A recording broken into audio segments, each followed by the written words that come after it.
Добар ден, почитувани, предстојат минутите резервирани за најновата Телма амбуланта. Породување со царски рез или пак на природен начин. Што е подобро за трудницата, а што за бебето? Постојат ли различни техники за породување со царски рез? Каков е тој француски царски рез кој неодамна беше извршен и на клиниката за гинекологија и акушерство во Скопје? Дали родилката по породувањето на ваков начин веднаш може да стане од креветот? За сето ова денеска ќе поразговараме со доцент доктор Викторија Јовановска, субспецијалист по гинеколошка онкологија, воедно директорка на клиниката за гинекологија и акушерство. Докторке, добре ни дојдовте во Телма амбуланта.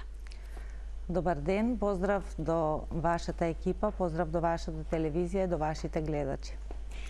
Голем е бројот на трудниците на овие простори кои инсистираат да се породат со царски рез, но тоа што го истражував на интернет и во некои земји во светот е така, да речеме во Латинска Америка 70% од жените се породуваат на ваков начин. Па каква е состојбата кај нас во моментот? Се намалува ли трендот на инсистирање да се породат на ваков начин или пак не? Видете, прво би сакала да кажам дека најуспешна болница или породилиште, акушерска установа, е она кај која што процентот на царските резови е помал. Така да, висок процент на царски рез кажува дека болницата нешто се случува во таа болница или пак се работи за некоја приватна болница или јавно-приватно партнерство каде што царскиот рез се прави по желба на пациентката. Истото се случувало и во болницата во која што беше докторот од нашата клиника, доцент доктор Самарджиски во Франција, болница со јавно-приватно партнерство, каде пациентките некои и по желба доаѓаат за царски рез и се договараат однапред дека раѓањето ќе биде така завршено. Меѓутоа, никако не треба да се земе тоа дека царскиот рез е подобра опција за породување на пациентката, бидејќи најдобро секако и секаде во свет се оди на тоа дека природното породување, природниот начин, односно спонтанното породување е најдобро и за пациентката и за нејзиното новородено. Зошто вела дека за бебето е многу важно да се роди по природен пат, односно да има вагинално породување? И за бебето и за мајката е подобро. За бебето е подобро затоа што тоа спонтано, значи постепено навлегува во новиот свет, односно во тек на породувањето поминува низ тој родилен канал каде што се колонизира со сапрофитни бактерии кои се потребни за имунитетот на тоа се војска на организмот на бебето, значи и на гастроинтестиналниот тракт и на кожата, значи колонизацијата е поразлична отколку правени се многу студии и во свет и кај нас дека се разликува флората кај деца кои што се породени по вагинален пат, односно со спонтано породување, и деца кои што се родени со царски рез. Исто така, самиот факт дека ако породувањето го вршите по пат на царски рез, морате да имате присутен педијатар кој што ќе го реанимира бебето, ќе го прилагоди на услови на надворешен свет. Тие деца најчесто имаат таа транзиторна која што брзо поминува тахипнеа, односно забрзано дишење.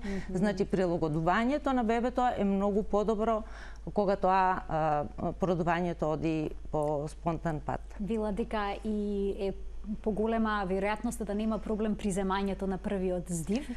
Има вистина во тоа? Точно тоа, ви кажувам дека кај децата породени со царски рез, значи имате вие првична таа транзиторна тахипнеа, забрзано дишење.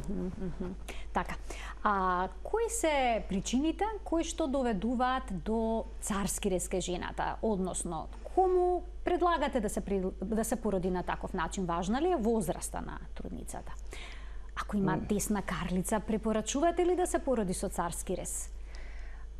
Вака сега, значи се прават иследувања на пациентката, тоа го проценува акушерот кој што ја води, кој што ќе го води нејзиното породување. Секако уште во тек на бременоста пациентката треба да биде информирана од матичниот доктор каква е бременоста, дали се работи за ризична бременост. Секако дека возраста, тоа што прашавте, не игра улога во тоа дали раѓањето треба се заврши по спонтан пат или со царски рез. Меѓутоа, неприлагодената карлица, односно вредностите на мерките на бебето со карлицата на мајката, доколку не се совпаѓа, значи проценувате дека не може да помине плодот, тогаш имате индикација за завршување заради фетопелвина диспропорција, за завршување на бременоста со царски рез. Доколку трудницата е повозрасна, дали предлагате да се породи со царски рез или пак никако априори царски рез, начин е ако приоритетна опција? постојат услови, ако нема некои коморбидитети, ако пациентката има услови, значи има добри карлични мерки, ако и бременоста одела како што треба, ако нема некои придружни заболувања кои што се појавуваат и во бременоста или ги имала како преегзистентни пред бременоста, значи нема потреба да се оди веднаш на царски рез. Секако дека полесно ќе поставите индикација на пациентка која што е повозрасна, меѓутоа вреди да се проба, ако може пациентката, ако процени акушерот, ако треба и да се консултира со постар и поискусен колега, да раѓањето се заврши по спонтан пат. А носи ли ризик породувањето без разлика на каков начин е изведено? Дали породувањето само по себе е ризично? Само по себе да, породувањето е ризично и во свет многу малку луѓе сакаат да бидат акушери, гинеколози да, меѓутоа акушери многу помалку, се помалку затоа што компликациите се случуваат многу брзо. Вие треба многу брзо да реагирате. Тука се секунди, минути во прашање, така да за да добиете здрав плод кој што понатаму во животот ќе нема проблеми. Не е само бебето да биде добро во кога се породува, значи во првите моменти на породувањето е битно. Меѓутоа битно е и квалитетот на живот во понатамошниот квалитет на живот на тоа бебе. Како вие ќе го донесете на свет. Дали царскиот рез, доколку е итен, се изведе по итна постапка, носи поголем ризик од оној што е планиран? Секако дека носи поголем ризик, бидејќи планираниот царски рез или така наречен елективен царски рез, програмски, кога вие планирате пациентката, таа е припремена, таа е претходно видена од анестезиолог, има лабораториски анализи, направена е проценка и секако дека тој тип на царски рез знаете што очекувате, за каков тип на родилка се работи, сам по себе е помалку ризичен за разлика од итниот царски рез кој што вие пациентката за прв пат ја гледате и морате веднаш да реагирате, да однесете во операционна сала, вие не знаете ништо за нејзината претходна историја, за нејзините претходни заболувања.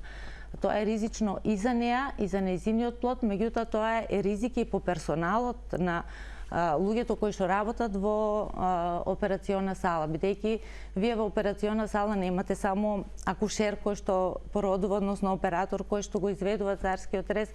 Во операционната сала имате најмалку 8 до 9 луѓе.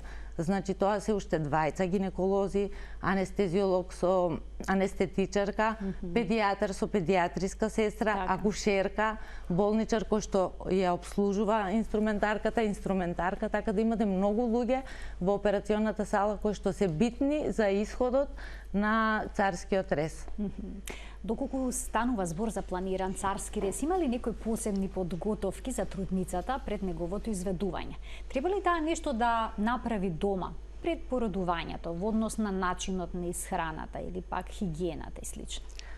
Па видете, тоа треба да го прави и додека не е бремена и секоја трудница, значи треба да внимава на хигиено-диететскиот режим, треба да внимава на исхраната, бидејќи многу е подобро да не да добие на тежина. Body mass индексот е многу битен, особено па во денешно време родилките кои што се со зголемена телесна тежина многу полошо поминаа ако беа ковид позитивни. Исто така и многу ризично е поредување на пациентка која што има висок body mass индекс.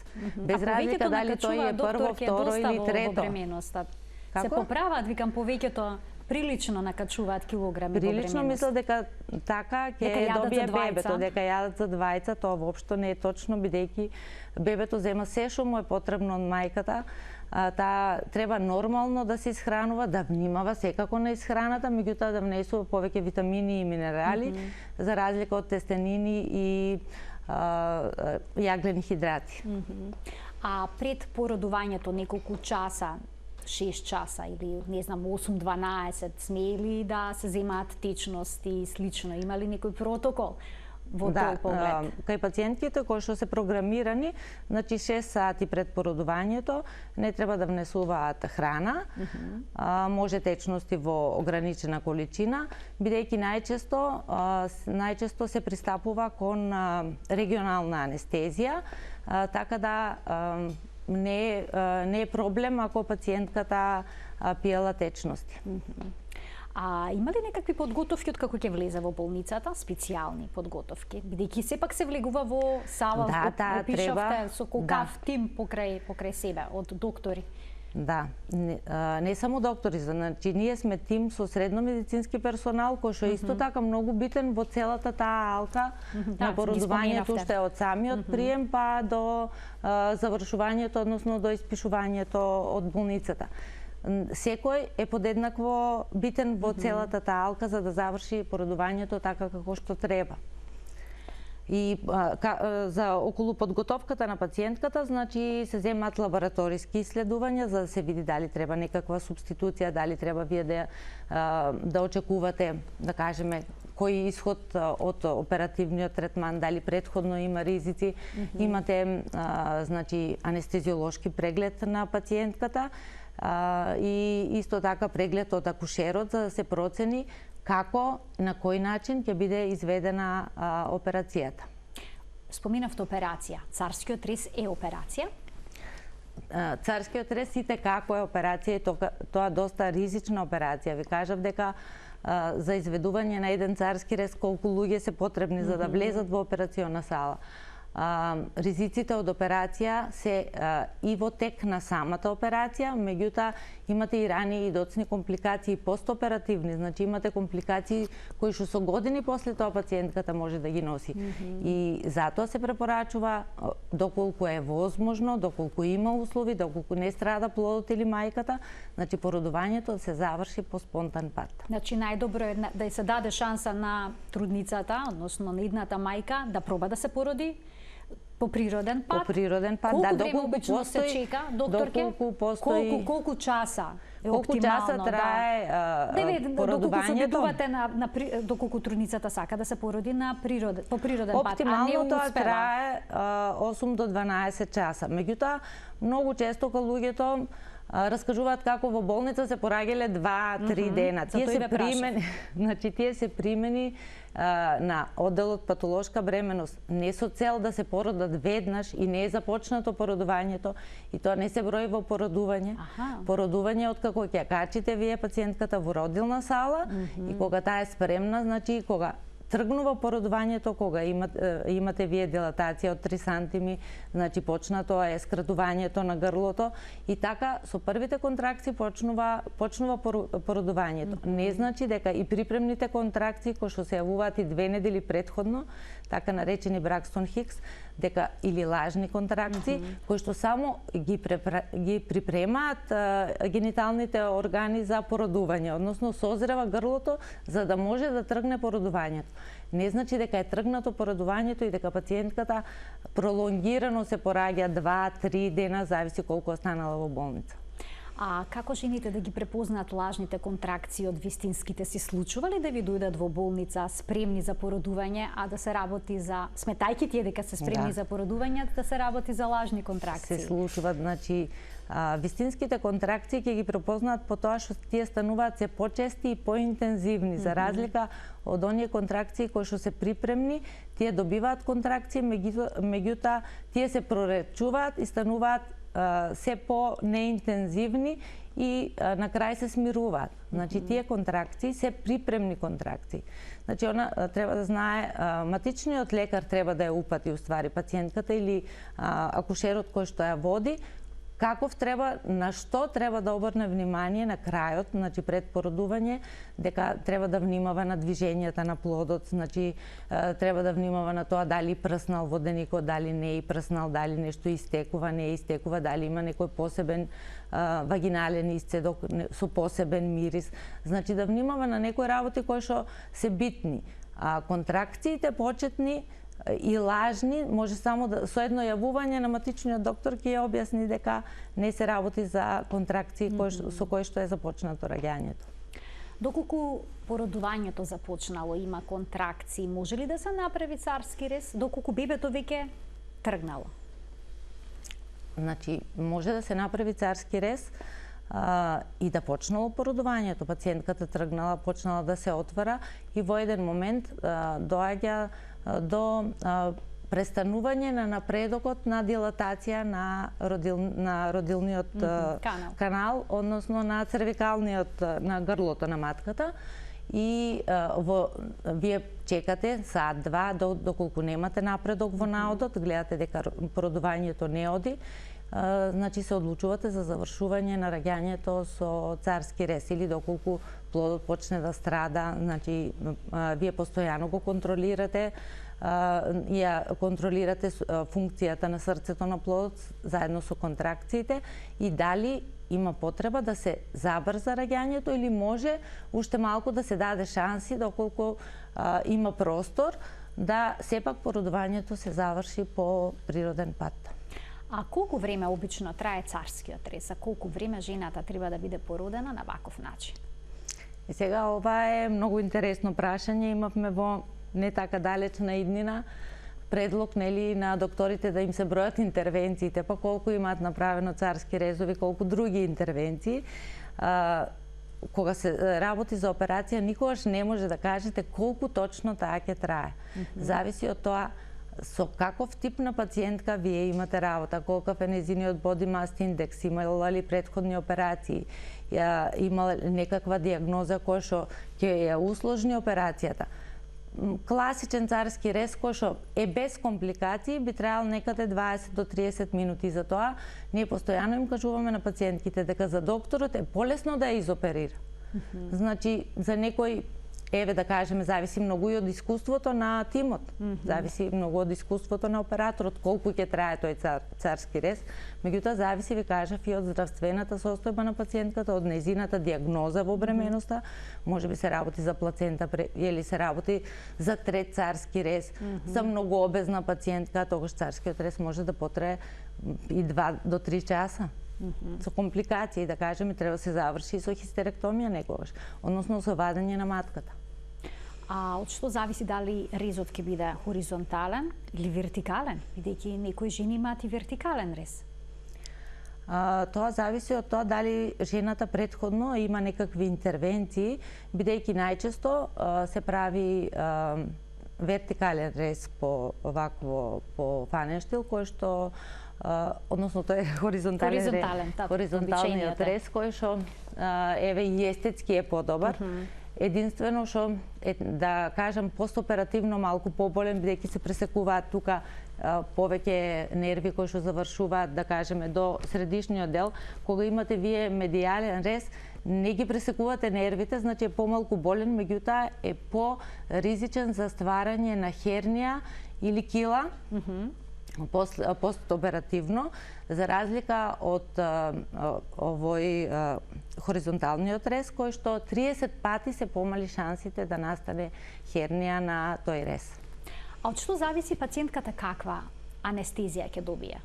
Се случува ли поради паника да ви речат докторке дајте ми општа, јас не можам да бидам свесна и со спинална анестезија да се породам, ја не можам да го следам процесот на породување? Се случува пациентките да бараат, меѓутоа секако анестезиолозите се тие кои што треба да ја објаснат, секако и акушерот, дека многу подобро и побезбедно за пациентката да има регионална анестезија, отколку општа, бидејќи значи она си го следи породувањето, може да и дадат, они додаваат кај некои пациентки кои што се поуплашени, кои што се повознемирени, нешто за смирување, за да полесно го помине тој дел, меѓутоа тоа се незаборавни моменти кога вие ќе го слушнете првиот плач на вашето бебе, кога можете да си го гушнете, кога веднаш после тоа можете да го доите.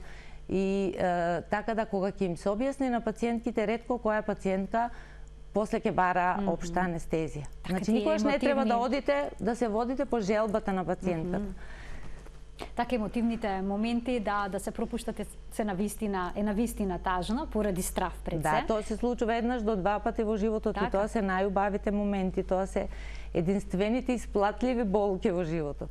А дали на пациентката ќе се даде спинална или пак епидурална анестезија, бидејќи има разлика? Има разлика. Од што зависи? Зависи од анестезиологот, значи зависи од индикацијата, зависи од тоа до каде дојде на пациентката, дали вие мислите дека ќе продолжи, има големи шанси да продолжи со царски рез па да се продлабочува анестезијата, или можете спонтано да ја завршите па да дадете лајт спинал, да кажеме за 2 сати, ако вие планирате дека за 2 сати ќе го завршите породувањето, и тогаш се многу помали дозите и многу е побезбедно по пациентката.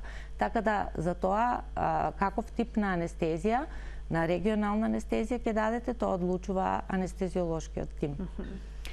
Тука ќе пуштиме еден блок реклами. Доктор, ќе веднаш потоа ќе проговориме за новата техника на породување, францускиот царски рез, кои се предностите, и секако ќе направиме уште некои компарации со класичниот царски рез, а и што значи бременост по направена ваква интервенција кај жената. Останете на Телма.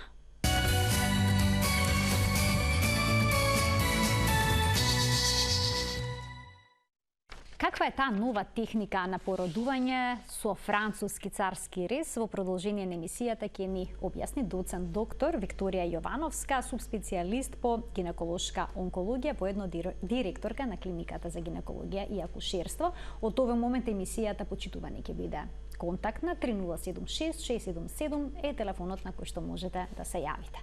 Неодамна на клиниката за гинекологија и акушерство за прв пат беше изведена ова нова техника на породување, позната како француски царски рез. Во што се состои разликата со класичниот царски рез? Тоа е екстраперитонеален царски рез, кој што во многу малку земји во светот повторно почна да се афирмира, бидејќи тоа се работело некаде пред 70-80 години, кога не била ерата на антибиотици, многу побезбедно било, бидејќи многу се помали шансите за инфекција. Вие не навлегувате во перитонеалната шуплина, значи не вршите траума на локалните органи на цревата, не вршите изолација на цревата, после многу полесно пациентката може многу побрзо да стане, веднаш значи функционира и гастроинтестиналниот тракт, не треба време за адаптација. Значи е помала траумата, меѓутоа не може на секоја пациентка да и се понуди таков тип на царски рез. Тоа се вика екстраперитонеален царски рез, бидејќи пристапувате под перитонеалната шуплина. Што тоа значи? Како што е стомакот, каде е резот? На истото место е? Стомакот е исти, значи почнувате исто како за класичен царски рез, бидејќи во секој момент вие може да се префрлите, ако не успеете, повторно на класичен вие ќе почнете со како операцијата како да биде за екстраперитонеален царски рез, меѓутоа доколку не успеете, бидејќи тоа е многу прокрвен простор, многу помал, потесен, значи тука не може да станува збор ако се работи за крупен плод, вие да планирате екстраперитонеален царски рез. Исто така не можете да планирате екстраперитонеален рез доколку треба брзо да интервенирате, односно брзо да ја завршите интервенцијата, брзо да го извадите плодот кој што страда.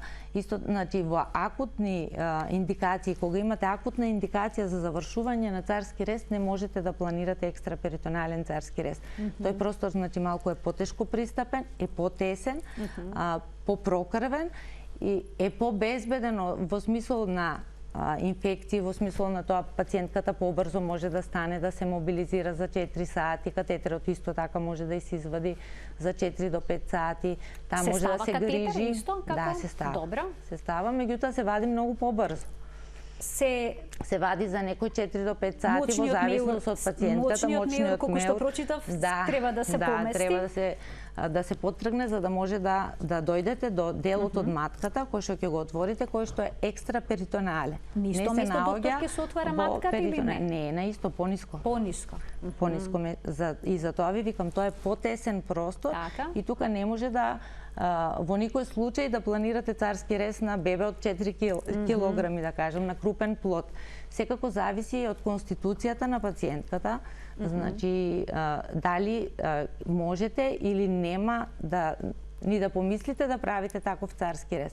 Во случајот на пациентката која што прва беше оперирана на клиниката, таа беше ризична пациентка за класичен царски рез. Значи тоа треба да бидат строго одбрани случаи. Добра. Барем за почеток, додека видите кога една интервенција, вие сте биле на едукација, да, сте гледале, сте работеле таму и тука сте почнале. Значи во медицината учите цел живот. Еве се работи за колега кој што 30 години работел акушерство. Значи со огромно искуство, меѓутоа многу внимателно пристапува бидејќи нема искуство од тој тип на операции. Ние можеме да зборуваме дека тоа е подобар кога ќе имаме на серија, да кажеме, од најмалку 100 операции, па да направиме споредба, па да направиме анализи, да кажеме дека тој тип на операција е многу подобар од класичниот. Значи секако додека се работи за мал број на пациенти и искуството на докторот е многу битно. Еве ви кажувам, има колегата искуство, хирушко, од 30 годишно. Меѓутоа треба искуство за таа нова техника. Усовршување на новата техника. Усовршување, значи до едукација, до оформување на она што се вика мануелна работа. Вие може да гледате на интернет, може колку сакате да читате, меѓутоа додека не сработите голема бројка, вие не можете да кажете дека сте успешни во таа техника. Докторке, пациентката, односно родилката, учествува во породувањето. Треба да дува во некое цевче. Колку што прочитав. Зошто тоа го прави? Треба да внимава како дише, бидејќи пациентките мислат дека кога ќе дишат учестано, дека ќе си ја олеснат болката. Значи треба да дишат внимателно, да дишат како што треба, значи како што ќе им се каже, за да може да соработуваат во текот на породувањето. Значи да можат и да ги поднесат полесно болките, меѓутоа и кога ќе дојде тој втор родилен период кога треба да се направи експулзија на плодот, значи пациентката мора со сопствените мускули да помогне во изфрлање, значи она треба да го истурка плодот. Значи не е исто како класичниот царски рез, тоа значи самата родилка го турка. За спонтано породување. За спонтано. Тоа е за спонтано во тек на царски рез, значи треба да соработува за да може исто така, значи ако ме прашувате за екстраперитонеалниот царски рез, значи треба да соработува и за тоа се дава малку помала доза на анестезија, за да може она да помогне во извлекувањето, бидејќи овој простор, ви кажав, е многу потесен и со специјални шпатули се извлекува бебето. Значи вие немате простор за да правите маневр со рака. Но како што споменав, то поравувањето е многу побрзо, веднаш по породувањето може жената да застане на ноза? Не веднаш по породувањето, за некои 4 до 5 сати. И може нормално да се движи без болки? Може да се движи, да. Болки еве сега овие што ги имавме, искуството на другите колеги, тоа што го читаме, значи ние нашите овие две искуства беа добри. Што не значи дека така ќе биде, аз ви кажав, треба една многу голема серија на интервенции за да може да се научи таа техника. За особи што ја представивте во Телма амбуланти, што може да се информираме дека постои нешто вакво, кое што се изведува кај нас, се надевам дека наскоро ќе го имаат искуството и дека и тоа ќе биде како можност за нашите, да кажеме, рутинска интервенција. Добив знак дека имаме гледач на линија, да го вклучиме и да го слушнеме прашањето. Добар ден. Добар ден. Повелете. Едно прашање, одлична ви емисијата. Ме интересира дали возраста на пациентката игра улога во како ќе се одвива породувањето и конкретно пример за повозрастни пациентки што препорачуваат. Тоа би било моето прашање. Од прилика за која возраст кога зборувате за 40 години? 40, така? Да. Добро. Ви благодарам за вклучувањето во Телма амбуланта. Што е со оваа дека возраст? тоа не го слушнала гледачката, јас во мислам дека почетниот дел на веќе емисијата го појаснив. одговорив. Значи, воопшто не игра улога возраста на пациентката дали породувањето ќе се заврши спонтано ако постојат услови за тоа. Значи, и возрастни пациентки можат да се породат спонтано. Дури без по разлика и по 40-та година не се 40-та и смета на тие за 50-та ризични? година раѓале жени спонтано. Без проблем. Без проблем. Така. Да проговориме сега за опоравувањето по класичниот царски рез. Колку време трае? И еве да започнеме по поминувањето на ефектот од анестезијата. Зошто се бара родилката неколку часа потоа да стане од кревет и да прошета? Тоа е во принцип прилично тешко и болно.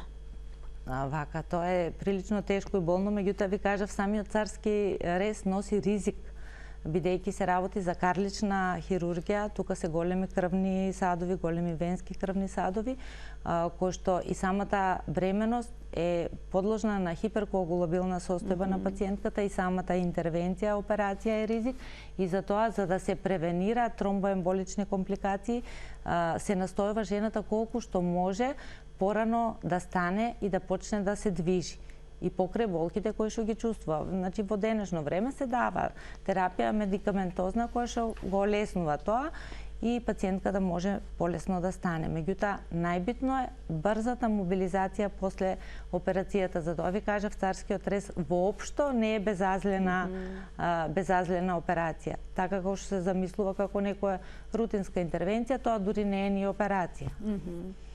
А колку време обично родилката треба да остане во болница? Колку е оптималниот период? Оптималниот период, ако немате компликации, ако не е пациентката со ризици, за после царски рез некаде 3 до 4 дена остануваат во болница, во зависност од тоа како течела интервенцијата, ако се било во ред, и ако нема компликации постоперативни, значи пациентката се испишува, третиот до четвртиот тоа се одлучува операторот, следејќи ги нејзините витални параметри.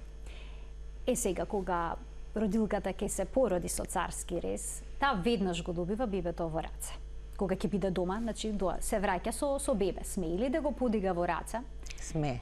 Значи таа тежина не е проблематична? Не е проблематична, таа и пожелно уште во болницата, значи колку порано почне со доење, толку тој контакт мајка-бебе побрзо се воспоставува и тоа е многу битно за психофизичкиот развој на нејзиното новородено, а и на самата родилка. Секако тој контакт е многу битен, колку е можно да се направи порано. Значи, ние уште во текот на царскиот рез, кога се работи за регионална анестезија, им ги даваме во прегратка децата. Но, за разлика од природното породување, обично тука се јавува некаков проблем со млекото, односно лактацијата. Најчесто немаат веднаш млеко жените породени со царски рез. Колку време е потребно да се стимулираат дојките со цицање на бебето за да надојне колострумот? Тоа е индивидуално, се воспоставува лактација, доколку пациентката е поупорна, значи побрзо ќе се воспостави лактацијата, бидејќи тој колострум во тој период тоа не е млеко, тоа е колострум кој што е богат со имуноглобулини и кој што е многу битен за имунолошката состојба на бебето. Значи мајката преку имуноглобулините кои што се присутни во млекото, на тоа што е отпорна мајката ќе биде отпорен и плодот. Значи ќе има имунитет за болести за кои што мајката има. Значи многу важно. Многу е важно да се стимулира и веднаш да се започне. Веднаш се стави бебето на дојка. Веднаш да се стави на дојка, да. А колку време трае крварењето кај родилката што се породила со царски рез? Крварењето трае, да кажеме, недела дена до 10 дена, меѓутоа треба да се внимава на тоа колку е тоа крварење, какво е тоа крварење. Обично нормално лохиите се темно пребоени, пооскудни, немаат никаков мирис, за разлика од оние пациентки како што имаме компликација, кој што имаме пообилно крварење, имаме инфекција, каде што лохиите заудараат, тогаш веднаш, ако е во болница, значи тоа ќе го примети акушерот, меѓутоа тоа може да се случи откако ќе замине ќе замине дома, треба да го информира својот матичен гинеколог, да се види ултразвучно, да се види да нема заостанување и на најмал дел од постелката е влезна врата за инфекција. А после породувањето со царски рез, колку е време потребно за да се врати матката во првобитната состојба? Дали исто како кај вагиналното породување или не? Да, враќањето на органите во првобитната состојба е неколку месеци, до 6 месеци се смета дека комплетно се враќа во првобитната положба, бидејќи во тек на бременоста ви имате хипертрофија, хиперплазија на клетките од гениталните органи и постепено понатаму се во времето на инволуција, значи се враќа во нормала. Гениталниот тракт, односно матката и вагиналните патишта. Ајде да проговориме за компликациите кои што може да настанат и ве веќе ги споменавте инфекциите како можни ризици по царски рез. Што е со лузните на матката што остануваат? Може ли тие да бидат проблематични за следната бременност, за забременување, или пак ако плодот се прикачи во нивна близина, следниот пат може ли постелката да не се развие добра? Да, значи во тек доколку со следната бременност постелката биде имплантирана во делот кај што е резот, значи бидејќи таму прокрвеноста не е толку добра, тука се работи за фиброзно ткиво, тоа е исто како да имате вие некоја лузна на рака или на било кој дел од кожата, значи тој не е функционален дел и многу потешко нема еластицитет за да се развива, така да доколку таму е имплантирана постелката, може да дојде до предвремено одлепување на постелката, до крварење, исто така постелката да навлезе длабоко во мускулатурата, па дури до перитонеумот на матката и да имате потреба после тоа во тек на следниот царски рез да треба да извадите и матката, односно да направите хистеректомија, да дојде до така обилно крварење кој што ќе го загрози животот на пациентката, да не може матката да се контрахира, бидејќи физиолошки крвните садови на матката се затвараат со миотампонада и тромботампонада. Миотампонада значи контрактилната способност на матката треба да биде во ред, значи таа да ги стегне крвните садови и да престане крварењето. Во тој случај, значи кога постелката е длабоко навлезена во структурата на матката, односно во мускулатурата, па некогаш и до перитониум, тоа се утврдува со магнетна резонанца, доколку се сомневате на ултразвучен преглед дека многу подлабоко ви е навлезена постелката и тогаш знаете дека породувањето значи мора да се заврши со царски рез и дека таа пациентка е многу ризична, треба да биде и самата информирана и незиното семејство дека во тек на царскиот рез може да дојде до опасно крварење кој би го загрозило животот доколку не се направи хистеректомија. А доколку жената сака повторно да забремени, колку време по царскиот рез треба да помине за да може да се планира следната бременност? Најбезбедно забременување после царски рез е после 2 години.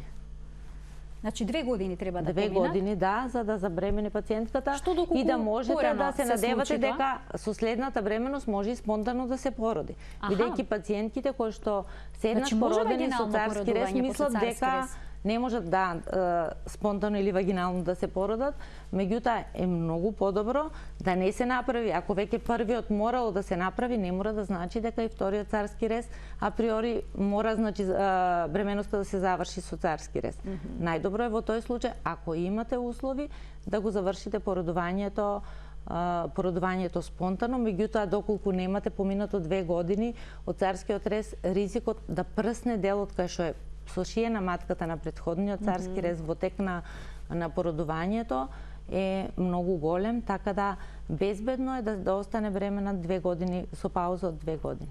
Порано велеа еднош царски рез, постојано царски рез, очигледно ова правило веќе не важи, но се случува ли жените, односно трудниците да се исплашени после еден царски рез да се пораѓаат природно? Како им појаснувате, ги убедувате дека не се големи ризиците? Па видите, мора да се разговара со пациентите, тие имаат некои своји желби кои можат да ги изменат доколку им се објасни. Не секоја пациентка можете да ја убедите. Секако и во свет, значи многу е битна соработката помеѓу доктор-психијатар и гинеколозите. Значи, ние почнавме еден пилот проект во кој што доаѓаат психијатри и разговараат со трудниците.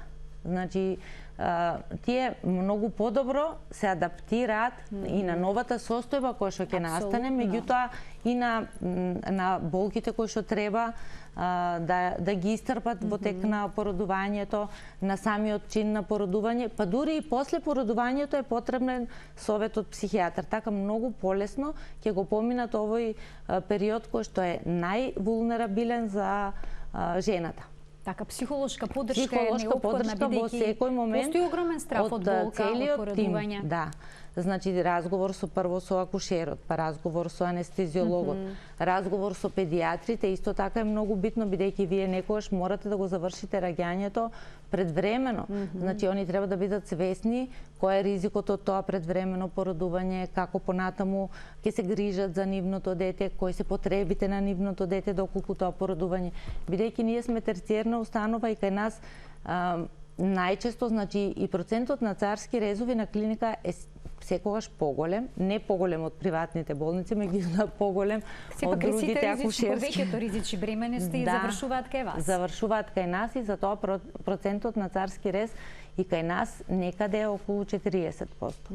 Сега во време на корона, претходно беше некаде 35%, сега е зголемен процентот на царски резови, бидејќи многу често бременоста кај ковид позитивните пациентки потребно е да се заврши за да може пациентката понатаму да се третира со лекови кои што би ја загрозиле бременоста и да се третира во адекватна установа каде што е местото, бидејќи се работи за инфективно заболување. Докторке, доколку жената која се породила со царски рез забремени порано од она што е препорачливо 2 години, што се сугерира во таков период, може да износи бременоста до крај, еве 9-10 месеци по царскиот рез? Сега високоризична, ми имали такви пациентки, таа е високоризична бременост, значи тогаш треба пациентката подолг временски период да мирува и интензивно да се мониторира, за да не дојде до предвремено.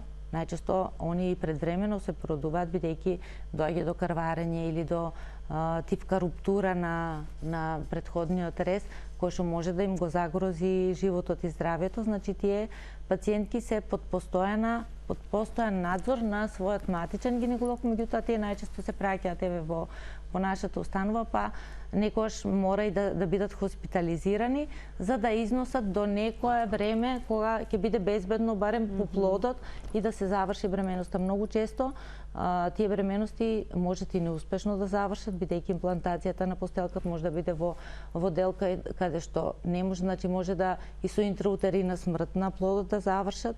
Значи тука страда и плодот, не само мајката, така да е ризично, меѓутоа не се препорачува па и прекинувањето на бременост, исто така работите со метални инструменти и поминувате низ резот, исто и тогаш може да настане компликација, отварање на резот и крварење. Кај тие пациентки е ризично и да се прекине бременоста и да се продолжи бременоста, така да се оди по некоја жица до некое оптимално ниво за на крај да имате успешен исход и пациентката да ви биде добра и нејзиното новородено да биде добро. Значи следната бременност мора да биде планирана, да поминат тие 2 години. А што е со интимноста со партнерот, докторке? Може ли нормално по царскиот рез под некоја недела да се реализира? Вака, тоа треба исто време, бидејќи ризикот од инфекција, отворени се сите патишта, значи имате услови за асцендентна инфекција, не се собрани се уште органите, не се вратени во нормала, така да препорачливо е започнување со сексуални односи некаде 4 до 6 недели по-оптимално.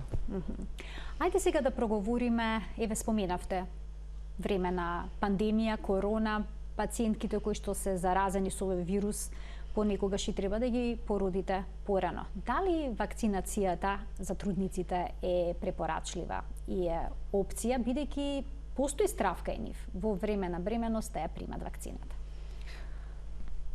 Бака сега, значи, ова е една енигма. Короната е една голема енигма за сите нас, меѓутоа ризикот од вакцинација не е поголем кај трудници за разлика од останатата популација. Правеле големи студии, големи испитувања нашите колеги во свет. Значи, тоа се темели на голем број на пациентки, дека вакцинирање во бременост е безбедно и тоа вакцинирање се препорачува да биде првата доза после 14-та недела, односно кога е завршена органогенезата, и втората доза, за разлика од останатата популација, да ја примат малку поодложено за 8 недели, така да некаде до 32-та недела, и така пациентките се безбедни во оној период кога најчесто имаат компликација, тоа е на крајот од бременоста, кога најчесто се случуваат компликации во суштина од таа инфекција. Читав сега пред некој извесен период, значи во многу брзо време, дека секој 6-ти смртен случај во Велика Британија е трудница. Значи, бидејќи сега се афектирани повеќе младата популација, тука се и трудниците, хиперкоагулабилноста на крвта и така присутна во бременоста, се потенцира особено во короната, така да имаме лош исход на тие пациенти многу повеќе, може да завршат фатално за разлика од останатата популација. Така да и ние, како став на нашата клиника, на стручен колегиум, ги собиравме податоците од тоа како работат колегите во свет, кои се искуствата нивни, и одлучивме дека најбезбедно е да самата вакцина се почне, значи првата доза после 14-та недела, а втората доза да биде после 8 недели. Тоа е, значи, врз основа на искуствата на колегите во свет, бидејќи кај нас немаме ние толку големо искуство. И моето последно прашање во денешната Телма амбуланта е дали има пациентки, односно трудници, на кои што апсолутно не им е препорачливо породување со царски рез? Нема такви пациентки на кои што апсолутно не им е препорачливо породување со царски рез. Може да кажеме пациентки кои што се ризични за регионална анестезија, доколку имаат искривување на кичнамата, доколку имаат некоја ортопедска индикација, меѓутоа тоа ќе се направи тогаш со општа анестезија.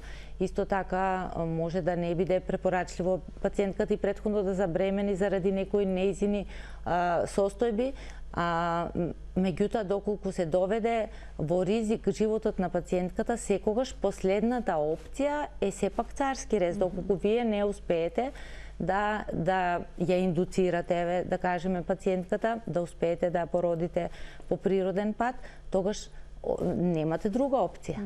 За да не го изгубите животот на жената, значи морате и покрај огромниот ризик да го направите царскиот рез. И тогаш тоа се изведува мултидисциплинарно, значи се повикуваат, зависи каква е компликацијата, зависи за какво заболување станува збор.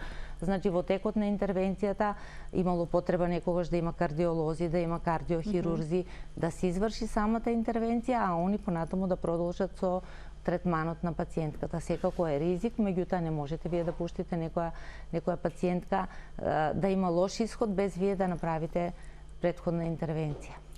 Што има жени што инсистираат да се породат со царски рез, исто така има трудници кои што по секоја цена сакаат вагинално породување. Се случува ли кај оние што сакаат вагинално породување да треба да им објаснувате дека е неопходен царскиот рез, па да не сакаат да прифатат? Не, тоа секогаш, видете, тоа е полесната страна на нашата работа, бидејќи пациентките кои што се плашат од царски рез, доколку видат дека се работи за нивниот живот, дека се работи за животот на плодот, значи кога има витална индикација, вие морате раѓањето да го завршите со царски рез. Затоа пациентката ја информирате уште во почеток кога ќе дојде во родилна сала, дека вие ќе почнете со спонтано породување. Меѓутоа никогаш и никој, и најискусниот, не може да ви каже дека тоа ќе заврши спонтано. Значи во секој момент може да дојде до загрозување на состојбата, најчесто на плодот, и морате вие раѓањето веднаш да го завршувате. Значи тука секунди се во прашање, немате многу време за убедување. Така. Но сепак, кај нормална бременост препорачувате вагинално спонтано породување, тоа секогаш да биде прв избор.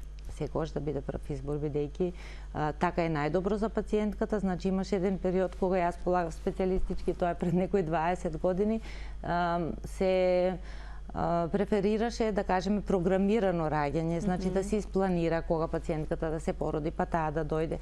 Сега и тоа се напушта полека, бидејќи на тој начин се зголемува процентот на неуспешно спонтано породување и на крај да се заврши. Тоа се тие со провокација породување? Да, значи тоа е програмирано породување кое некогаш морате да го направите. Значи самата состојба и на плодот и на пациентката тоа ви го налага. Значи плодот не напредува, пациентката има некое заболување, мора да почне со некаков третман, да кажеме, индикација да постои за тоа да значи, се треба направи. да постои индикација за вие да го индуцирате породувањето. Ви благодарам за вашето денешно гостување во Телма Амбуланта и тоа што ни објаснивте новата метода на породување француски царски рез и се надевам дека наскоро тоа ќе стане рутинска интервенција и на клиниката за гинекологија и акушерство. Ви благодарам на поканата. Почитувани, ова беше се во денешната емисија. Ви благодарам за вниманието со кое што не следевте. Емисијата можете да ја гледате секој работен ден во 12:45, кога заедно учиме за здравието. До гледање.